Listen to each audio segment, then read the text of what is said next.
Bien, salut à toutes et à tous, c'est Julien de la chaîne RGS Technologies. Et donc aujourd'hui, nous allons nous attaquer à une petite contrefaçon d'une Bose Sound Link Mini. Donc voici la bête. Attendez, voilà. Alors, donc tout premièrement, je vais vous expliquer qu'est-ce que c'est. Donc c'est une enceinte, donc une contrefaçon d'une Bose que j'ai acheté en Angleterre pour 14 livres. Donc en faisant la conversion, je sais pas. Après, c'est approximatif, ça change absolument tous les jours, donc je dirais aux alentours de 20 euros, ouais. On va dire 20 euros. Clairement, pour une contrefaçon, elle en jette. C'est-à-dire qu'en général, les contrefaçons, ça attend les trucs littéralement pourris, hein, des trucs sur lesquels on ne peut absolument pas compter. Mais honnêtement, pour le coup, elle ne me déçoit pas. Donc, on va passer par un petit descriptif en soi. Donc, ça reprend à peu près le même design qu'une Bose, hein, c'est-à-dire les boutons au-dessus, sur le côté rien. En dessous, le petit truc agrippant. Clairement, c'est nul parce que, en fait, je sais pas si. Enfin, en fait, quand on tire, il se décolle. Donc voilà. Et donc sur le côté, nous avons donc un port USB, un port pour une micro SIM, un port micro USB et un port auxiliaire. Donc un câble jack 3.5, oui. Par contre, il me semble que sur l'original, ce n'est pas passé ici. C'est-à-dire pas au même endroit, je crois. Au-dessus, donc nous avons les boutons qui, sur l'original, ne sont pas du tout les mêmes, il me semble. C'est-à-dire qu'on a le bouton Power, on a le bouton Play, on a le bouton téléphone. M, c'est pour les modes, on a plus, moins, et pour changer de musique. Sur la vraie, il me semble qu'il y a, là, ici, il y a le bouton Bluetooth, déjà, pour connecter un Bluetooth. Alors que là, c'est dans les modes. Voilà. Censément, ici, il y a marqué Bose en blanc. Ici, je n'en suis pas sûr du tout. Et puis voilà. Aussi, il y a une chose assez étrange. Par contre, oui, il y a une chose assez étrange sur cette enceinte, c'est-à-dire que sur la véritable Bose que j'ai pu personnellement tester, ici nous avons les enceintes qui sortent du son, et donc ici aussi. En revanche, sur celle-ci, on a juste le son qui sort de ce côté-là, et non pas de l'autre, ce qui en soi est assez étrange. Enfin bon. Donc pour la recharger, donc on va avec un câble micro USB. Dans la boîte, il n'y a que ça qui font, que un câble micro USB. Honnêtement, il est pitoyable. Il fait la. Vous voyez, le véritable câble que j'ai déchiqueté, il fait la taille de cette pointe de stylo, enfin de crayon de papier. C'est juste incroyable. Et donc je me suis résolu à le changer par un autre câble complètement moisi que j'ai vu dans un MP4 premier prix de chez Carrefour. Enfin voilà quoi, mâchouillé, pas par moi, je vous le rassure. Ouais, complètement pourri, mais au moins il tient donc. Donc ça, celui-là, je m'en sers pour le transfert de données, donc comme ça, ou pour le USB, donc qui va comme ça. Donc voilà, les trucs, c'est pas si. Honnêtement, c'est pas cheap contrairement à beaucoup de trucs, c'est-à-dire ça tient la route quoi. Et donc là, pour charger, parce qu'ils mettent pas de chargeur secteur avec, j'ai pris un chargeur Samsung Lambda. Voilà, voilà. Bon, ensuite, on va passer au clos du sujet.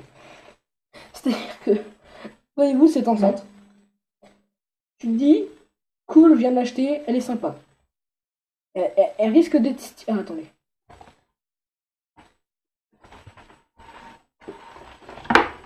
Voilà.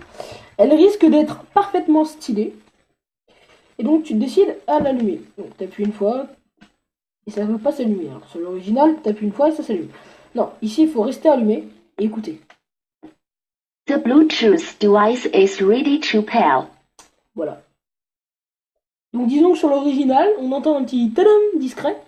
Là, honnêtement, si tu veux jouer la discrétion, c'est complètement raté. Donc ensuite, tu montes le son, quoi, enfin, comme tu veux. Et donc ensuite, tu appuies une fois ici pour changer de mode. The radio mode. On a un mode radio. Attendez, je vais essayer de couper le son.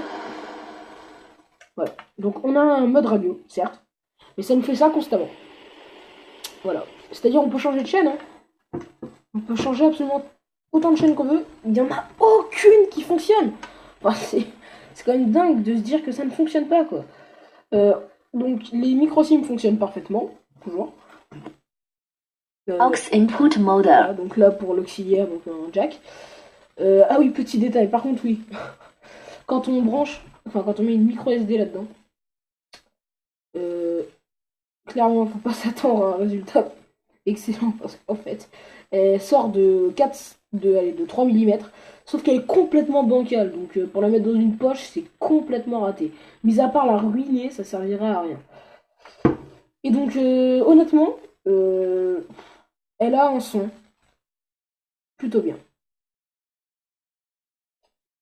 Ce qui me saoule, c'est que je peux pas le tester en fait. Je peux peut-être. Ah oui, pardonnez-moi, je viens de prendre une image dans la vidéo, ça m'a étonné.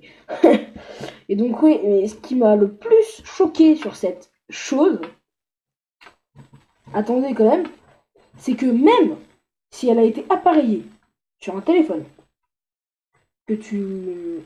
Donc, un téléphone que tu as appareillé, enfin un appareil Bluetooth.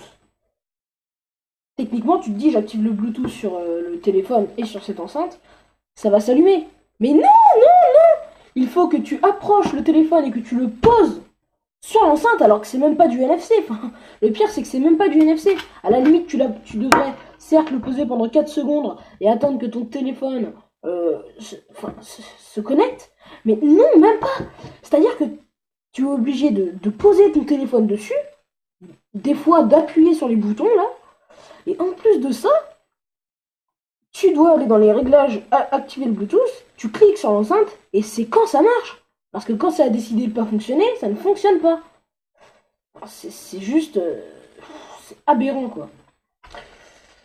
Mais mine de rien, on a quand même le droit au petit bruit d'extinction.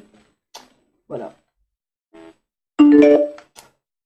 Et donc, pour ceux qui ont possédé un iPhone 3, vous aurez gentiment reconnu le bruit de sonnerie.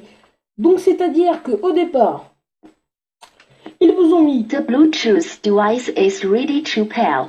Un son qui vous fait déconner et qui vous fait marrer, et à la fin, ils vous ont plagié un son d'iPhone, ce sur une copie de Bose. Alors, honnêtement, donc je vais poser ça, et donc la partie finale de la vidéo, ça va être honnêtement pour son prix, ça va, elle est cool, bon elle a pas beaucoup de basses malheureusement, elle est cool pour son prix certes, mais clairement, enfin, c'est une contrefaçon qui contrefait un son d'iPhone et qui en plus de ça fait gaguesque. Je sais même pas si ça se prononce. Enfin, c'est... Ouais, j'ai pas de mots. Et donc, bon, bah c'est la fin de la vidéo. Alors, donc je vous dis ciao à tous. N'hésitez pas à mettre un pouce bleu et puis à bientôt. Bye.